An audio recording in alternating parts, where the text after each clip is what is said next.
as the International AIDS Conference prepares to convene in Washington next week. The Frontline Special tackles the many strands of the disease and its disproportionate effect on the Black community, including the rise in HIV. What if I told you some of the most iconic Black celebrities in history were taken from us far too soon by a crisis that the world tried to sweep under the rug? The AIDS epidemic was brutal, and it didn't care if you were a singer, actor, or athlete. In this video, we're counting down 20 Black celebrities we lost to the AIDS crisis. Some of the names will shock you. Number 20, Billy Porter. What if I told you one of today's biggest stars kept a life-changing secret for over a decade? Billy Porter's story is more than inspiring. It's a lesson in courage and healing. The Emmy-winning star of the TV show Pose was diagnosed with HIV in 2007, but kept his status quiet out of fear of how the entertainment industry would react. He used his HIV-positive character as a proxy until the COVID-19 pandemic led him to take stock of his life and share his status with the world. The truth is the healing, and I hope this frees me, he told The Hollywood Reporter. Billy Porter's Emmy Award-winning performance as Pray Tell in the groundbreaking television series Pose may have made him a household name, but Porter has been a star his entire career. That's what makes his May 2021 disclosure in The Hollywood Reporter that he's been living with HIV since 2007 so compelling. Instead of resting on his laurels, Porter used his interview to let the world know, "I'm so much more than that diagnosis, and if you don't want to work with me because of my status, you're not worthy to me." With those words, Porter confronted his trauma about having been previously rejected by Broadway and the music industry, for demanding that he be celebrated as a Black queer man, and took a stand not only for himself but for the entire community of people who are living with HIV. Just as importantly, by acknowledging that his decision to disclose didn't happen overnight. He has taught readers everywhere that confronting one's trauma is the key to personal liberation. Stigma and homophobia may still exist, but with Billy Porter stepping up as the culture's newest guiding star, it is clear that nothing can stand in our way. That I want to do is special music, and it's something that I don't get a chance to do all the time. Number 19, Sylvester. Imagine being an icon of the disco era and still fighting for recognition in your own community. Sylvester's journey isn't just about music, it's a statement on activism and identity. Sylvester, known as the Queen of Disco, was also a gay drag performer. He unleashed two disco classics, You Make Me Feel Mighty Real and Dance Disco Heat. These two songs charted together on the American Dance Chart and spent 6 weeks at number 1 on this chart in 1978. In 1985, he was summoned to sing backup for Aretha Franklin on her Who's Zoomin' Who comeback album. Sylvester died of complications from AIDS on December 16, 1988. Disco legend Sylvester James, known simply as Sylvester, was a legendary singer and songwriter from San Francisco, known for his signature song, You Make Me Feel Mighty Real, and for his flamboyant appearance and falsetto singing voice. Sylvester died in 1988 from AIDS-related complications. Sylvester left royalties from his music to the AIDS Emergency Fund and to Rita Rocket's food program at San Francisco General Hospital's Ward 86 for people diagnosed with AIDS. The year of his death, Sylvester was working on his third studio album, knowing that he may very well never be able to release it. At the time of his death, Sylvester fought to make more people realize that AIDS was very much an urgent concern for Black people in the U.S. It bothers me that AIDS is still thought of as a gay, white male disease, Sylvester told the Los Angeles Times. The Black community is at the bottom of the line when it comes to getting information, even when we've been so hard hit by this disease. I'd like to think that by going public with this, I can give other people courage to face it. Is that your natural hair? This is it. It's all mine. No way, Jose. Yes, Really? pull it. Pull it. You can see. See? Number 18, Germaine Stewart. Remember the iconic 80s anthem, "We Don't Have to Take Our Clothes Off"? The man behind that feel-good track had a tragic story that most fans never knew. R&B lyricist, singer, and dancer Germaine Stewart was born William Germaine Stewart in Columbus, Ohio on September 7, 1957, to Eugene Stewart and Ethel M. Stewart. His parents moved the family to Chicago, Illinois in 1972. Stewart had 4 siblings: Eugene Jr., Sandra, Lindra, and Norma. He graduated from Paul Robertson High School in 1975. In 1977, Stewart became recognized on the musical variety show Soul Train. He also performed background vocals for the group Shalimar. In 1983, Stewart relocated to London, England, and by 1984, had his first solo recording contract with Arista Records, where he released his debut album, The Word Is Out, and a hit single by the same name. 2 years later, in 1986, Stewart released the album Frantic Romantic, which became the most successful album, selling more than 1 million copies and peaking at number 34 on the U.S. Billboard album chart. The album included the Billboard Hot 100 Top 10 song, We Don't Have to Take Our Clothes Off. From 1996 to 1997, while battling AIDS, Stewart recorded several compositions, including his unfinished album, Believe in Me. On March 17, 1997, William Germaine Stewart died from AIDS complications in Homewood, Illinois. He was 39. How often do you get to meet the Whitney Houston? I'm sorry, I just don't share your adolescent enthusiasm with showbiz, folk. Number 17, Franklin Seals. He was a TV star, known for his sharp wit and smooth charm. But behind the scenes, Franklin Seals faced a battle that even his fans didn't know about.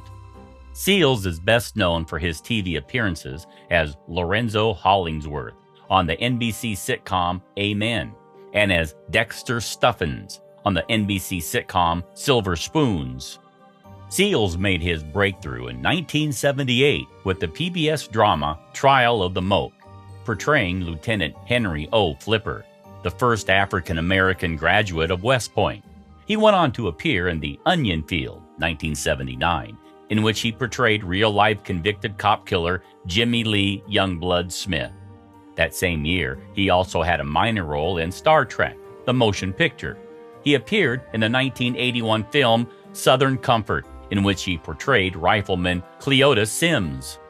According to Walter Hill, the director of Southern Comfort, Seals was gay. Seals started noticing symptoms of AIDS-related illness, in particular a persistent cough, on the set of Amen, and had been unable to work regularly for the last couple of years of his life. On May 14, 1990, Seals died at age 37 from complications of AIDS at his family's residence in Brooklyn. He was cremated, and his ashes were scattered in the Caribbean Sea. This wonderfully soft-hearted, intelligent, poetic giant. Number 16, Kevin Peter Hall. Imagine bringing some of the scariest movie characters to life and becoming a Hollywood legend, only to be struck down by a silent killer. Kevin Peter Hall's story is tragic and unexpected. Hall was famous for his role in Predator 1987 and Predator 2 1990. The 7-foot 2-inch tall actor married actress Elena Reed, who played Rose on the NBC sitcom 227. In 1990, Hall was involved in a car accident in LA and received a blood transfusion that was contaminated with HIV. Soon after the transfusion, he contracted AIDS and died from complications related to the disease on April 9, 1991. He was 35. America itself could be presented with elegance and style and class, and also say something about our history. Number 15, Alvin Ailey. He revolutionized dance and celebrated black culture like no one else, but Alvin Ailey's brilliant life was cut short by the devastating effects of AIDS. Born in Texas in 1931, Alvin Ailey was an enormously influential choreographer who established the Alvin Ailey American Dance Theater in 1958 as a testament to the Black American cultural experience. Ailey was honored by the Kennedy Center in 1988 for his contributions to the arts. He died a year later on December 1, 1989, of AIDS-related complications. He was 58. His story gives people hope. It gives people perspective, not just on dance. It really touches your own life, where you're looking at yourself and who you are as a human being. Troy Powell, artistic director of Ailey 2, formerly the Alvin Ailey Repertory Ensemble, said in 2019, "His legacy is so profound." Barry Jenkins, Academy Award-winning director and writer of If Beale Street Could Talk, based on James Baldwin's novel, and Moonlight, recently announced that he will helm a biopic of Ailey. I thought, you see, people don't know the God of patience. Number 14, Fela Kuti. An Afrobeat pioneer, political activist, and fearless artist, Fela Kuti's bold voice inspired millions. But he was silenced by a crisis that swept across the globe. Fela Ntakalapo Kuti, born Olufela Olusegun Oludunton Ransom Kuti, was a Nigerian multi-instrumentalist musician, human rights activist, and political maverick. The African continent's most creative Afrobeat superstar, anti-military dictatorship activist, and Pan-Africanist died August 2, 1997, of heart failure caused by AIDS. He was 58. Fela Kuti, also known as Fela, was a musical icon who is credited with founding Afrobeat, which mixes Nigerian music, Ghanaian music, jazz, funk, and other elements. Besides from being a hugely influential and talented musician, Fela was also a political activist who used his music to critique the Nigerian government and its lack of investment in the health and education of Nigerian people. The political part was very essential in the music all the time, his son Femi Kuti says in the documentary Finding Fela. He couldn't understand the love songs in Africa with so much poverty and suffering. Fela died in 1997 from Kaposi sarcoma.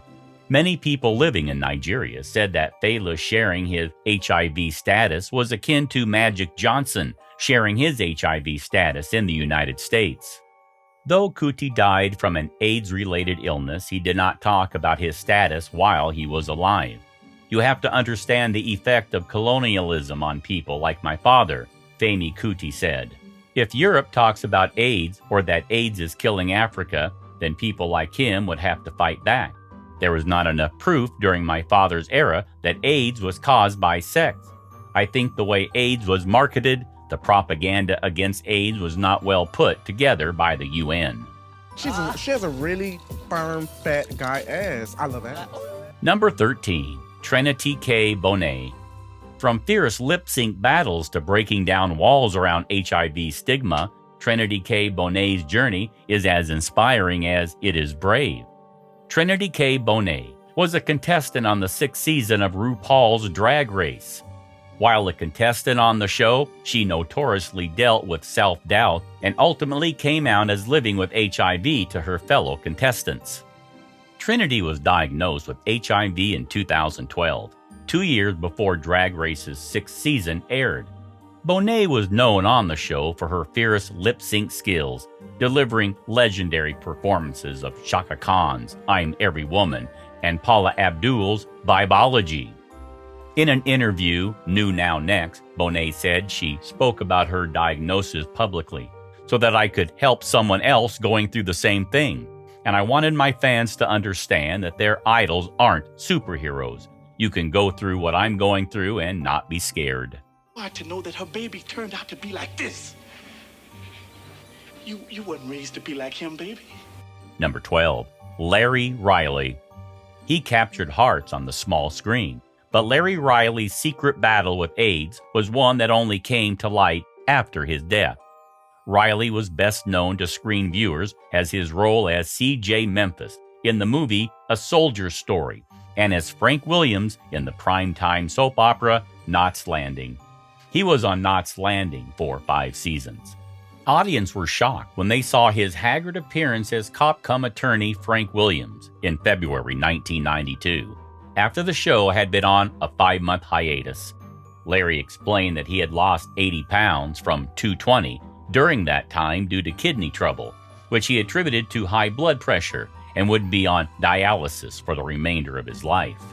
After his death only 4 months later, his widow, Nina, disclosed that Larry's renal failure was actually due to AIDS. Cares enough about them that he's taking the time to design and create it. Number 11. Willie Donnell Smith. A fashion visionary ahead of his time, Willie Smith's vibrant career was tragically cut short by an illness that knew no boundaries. Smith is considered one of the most successful young black fashion designers in history. Willie Smith was a streetwear designer long before anyone used the term. He coined the phrase street couture. He pioneered multidisciplinary design, and he fundamentally impacted the fashion industry in life and in death. Smith, who was openly gay, died unexpectedly at age 39 after contracting Shigella and pneumonia while on a trip to India, apparently because of AIDS. At the time of the Philly native's death, April 17, 1987, his company, Willie Wear Limited, had sold $25 million worth of clothing a year. I was scared to put it on record, so we put it on record and said it how we wanted to say it, and everybody didn't pay attention to it. Number 10. Eazy-E. The godfather of gangsta rap, Eazy-E's legacy in hip-hop is undeniable, but his shocking death brought the harsh realities of AIDS to a new audience. Eazy-E was part of the influential rap hip-hop group NWA, rhyming alongside Dr. Dre and Ice Cube. During the time when NWA was gaining popularity, Eazy-E invested in Ruthless Records and became known as the godfather of gangsta rap. After a falling out, the group disbanded, and Eazy went on to have a moderately successful solo career. This rapper from the group NWA, the subject of the movie Straight Outta Compton, died in 1995 at 31, just a few weeks after learning he had AIDS. He didn't say how he got it, but he told the LA Times, "I have 7 children by 6 different mothers. Maybe success was too good for me." His wife, whom he married just before his death, and his infant son didn't get the virus. Eazy died in 1995 of AIDS complications, only a month after his diagnosis. Shortly before he died, he released a statement to fans saying, "I've got thousands and thousands of young fans that have to learn about what's real when it comes to AIDS.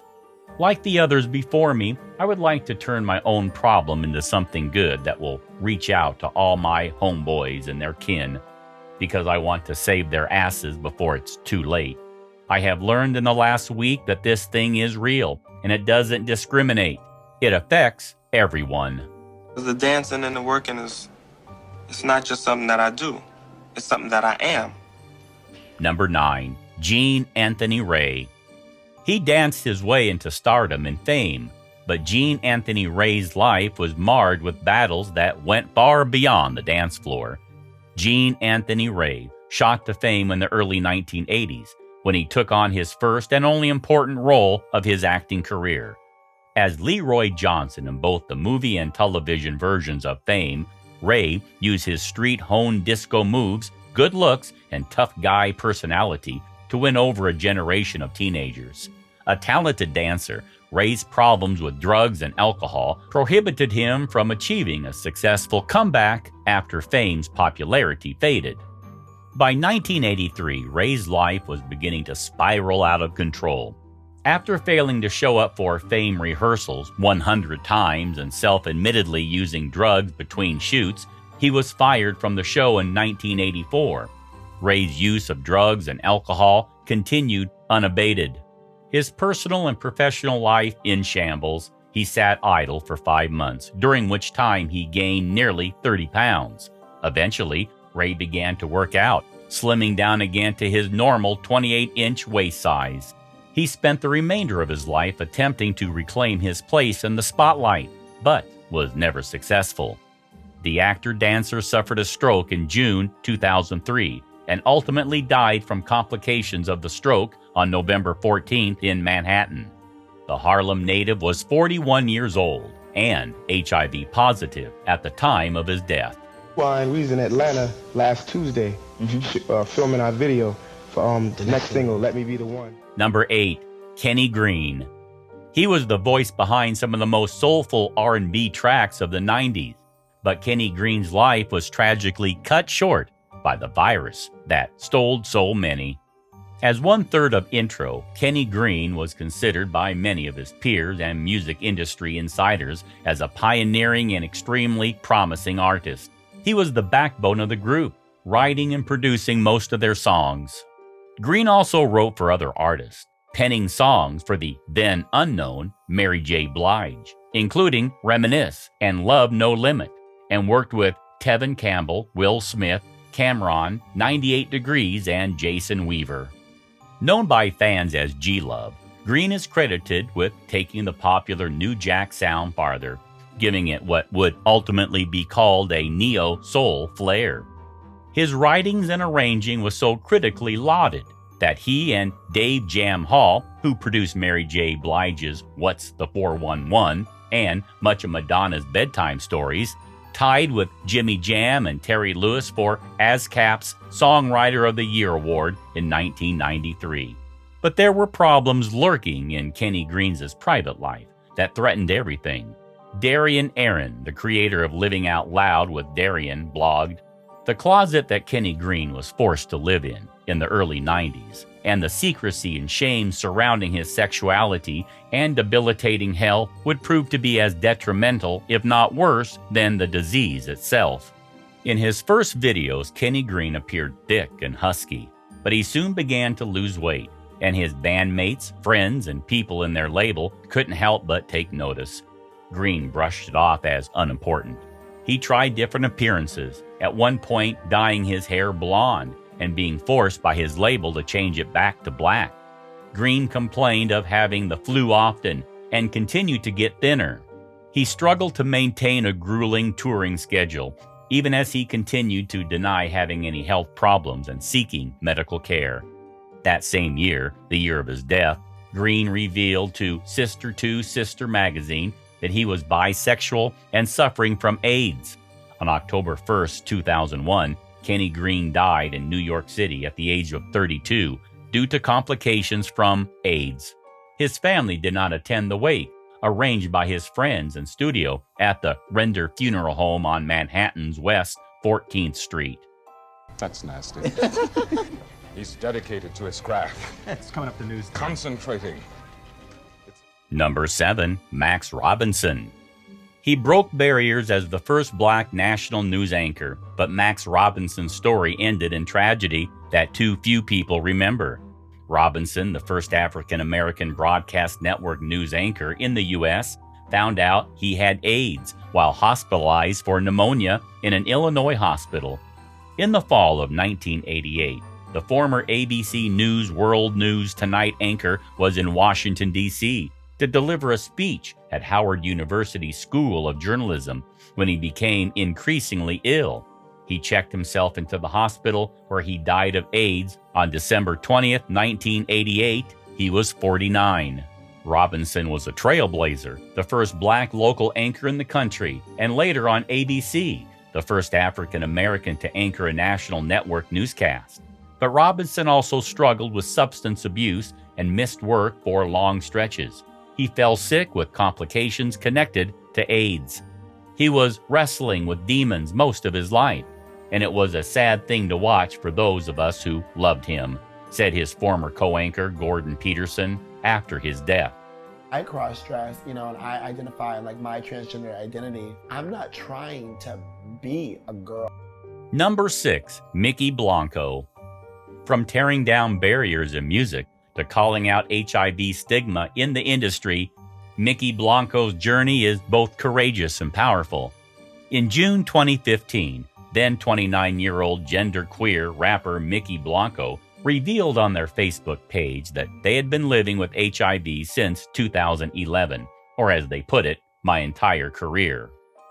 F stigma and hiding in the dark, their initial post said. No more living a lie, they added in the post-comment section. Since coming out, Blanco has called out some national AIDS organizations for typecasting stars who are living with HIV. In February 2018, Blanco tweeted, "It would be awesome if you would book me to perform at one of your galas, like you do so many HIV-negative pop stars instead of continually using me as a token." Blanco was referring to AMFAR, who had used Blanco to highlight its own actions around National Black HIV/AIDS awareness, but invited HIV-negative bisexual singer Halsey to perform at its gala. Last summer, I formed the Arthur Ashe Foundation for the Defeat of AIDS to raise money for AIDS. Number 5. Arthur Ashe. He was a tennis legend who fought racism and became a global icon. But Arthur Ashe's story ended in a battle against a virus that knew no boundaries. The man who helped break the color barrier in professional tennis as the first African-American tennis player to be selected to the U.S. Davis Cup team and the only black man ever to win singles titles at Wimbledon, the U.S. Open, and the Australian Open.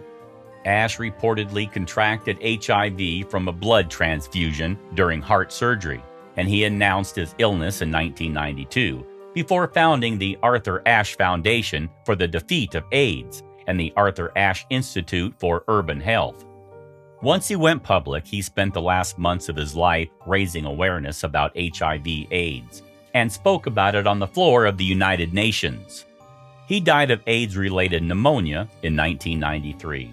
After Ashe's death, President Bill Clinton honored him with the Presidential Medal of Freedom for his efforts to eradicate HIV and AIDS and for his battle to end discrimination in sports.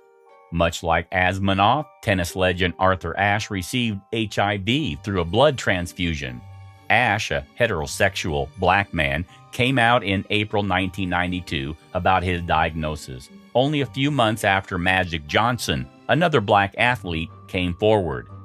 During Ashe's coming out press conference, his wife Jean talked about how they discussed his diagnosis with their then 5-year-old daughter, Camera. "Arthur and I must teach her how to react to new, different, and sometimes cruel comments that have very little to do with her reality," Jean Musami Ashe said at the time. Ashe was forced to come out after a USA Today reporter called him and told him he had been tipped off about Ashe's HIV status. "I was angry that I was put in a position of having to lie if I wanted to protect my privacy," he said at the time. Ashe was the first black man to win the U.S. Open and Wimbledon titles. After his diagnosis, he created the Arthur Ashe Endowment for the Defeat of AIDS. I mean, you have to focus on what you want. I think you also have to be very careful. I had a severe... Number 4. Howard Rollins. He was a celebrated actor, but behind the scenes, Howard Rollins' struggle with AIDS remained hidden from the world until it was too late. Howard Rollins Jr. shocked the fame when he starred in the play and then the film A Soldier's Story. He was brilliant as the 80-year-old super in Herb Gardner's I'm Not Rappaport during its West End production opposite Paul Scofield. He became well known to TV audiences for his role opposite Carol O'Connor in The Heat of the Night and the hugely successful Ragtime. Personal demons, including drug abuse, haunted Rollins, who went into rehab following a DUI arrest. Toward the end of his life, he was appearing on talk shows, greatly changed in appearance and wearing feminine attire. It was rumored that he worked the streets as a transvestite, and photographic evidence appeared in the National Enquirer. Rollins died from complications of lymphoma 6 weeks after being diagnosed with AIDS. His family and his agent at first refused to release information about the cause of his death. Aspect of Sounder, it's something else, gang. Why are we talking about Sounder? We were talking about Lost in the... Number 3. Raymond St Jocks. A TV judge and a force on the screen, Raymond St Jocks' battle with AIDS was hidden from the public, even as it took his life. St Jocks was best known for his 2-year stint as Judge Clayton C. Thomas on the well-forgotten syndicated NBC show Super Court from 1988 to 1990. He died from AIDS-related lymphoma in Los Angeles at age 60. St. Jocks was a discreet fixture in gay clubs and private parties in California and New York, often accompanied by fellow actors and close friend Howard Rollins, and Paul Winfield. In the late 1960s, he suddenly acquired a nephew who was later introduced as his son and given St. Jocks' surname. Sterling St. Jocks was tall, elegant, and very handsome, and he quickly became a successful model and the first black male model to walk the runways of Givenchy, Halston, and Yves Saint Laurent. Sterling became a popular fixture at New York's Studio 54, where he was frequently seen twirling Bianca Jagger, Pat Cleveland, who was briefly his fiancée, and Grace Jones around the floor. In 1974, Sterling had a role in the Italian urban comedy Sistemo l'America e Torno. That I would come to New York and become someone you'd be proud to call your native son. Number 2. Andre DeShields. With decades on Broadway and an unforgettable presence, Andre DeShields not only entertained but also broke down barriers in the HIV/AIDS conversation. With 14 Broadway credits and a Tony Award to his name, DeShields is nothing short of a Broadway legend. In addition to acting and singing, he is also an accomplished choreographer and director. DeShields came out as living with HIV in an interview with The Body in 2020 after 3 decades of keeping his status private. "First of all, I love myself," DeShields said. "I'm not in love with myself, but I do love myself, because I've learned if I can't love me, how can I love someone else? And I trust myself, which is why my soul is not ready to leave, because we're having a good time here.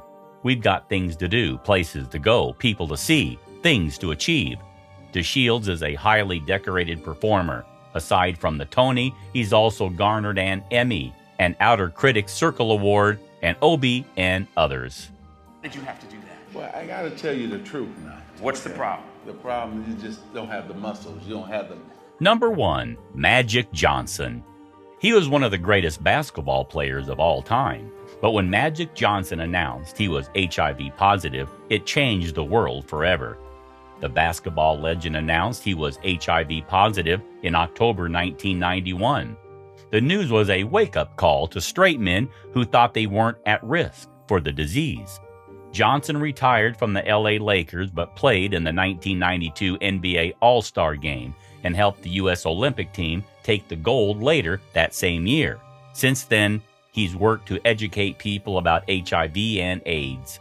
In the 80s, Johnson enjoyed a successful career with the LA Lakers and was named MVP 3 times. However, it all came to a halt in the early 90s when he learned he was HIV positive and thought he was going to die. "Because of the HIV virus I have obtained, I will have to retire today from the Lakers," he said at a press conference at the time. Sports reporters present cried at the announcement. It was one of the first times a heterosexual, non-white celebrity had come forward with their diagnosis, breaking stereotypes around the disease.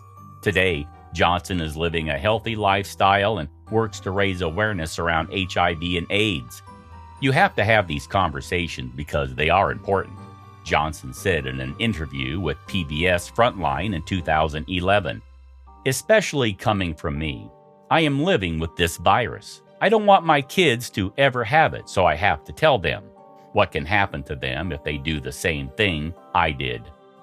Thanks for watching. If you enjoyed this deep dive, check out our other videos on untold Hollywood stories and shocking celebrity secrets.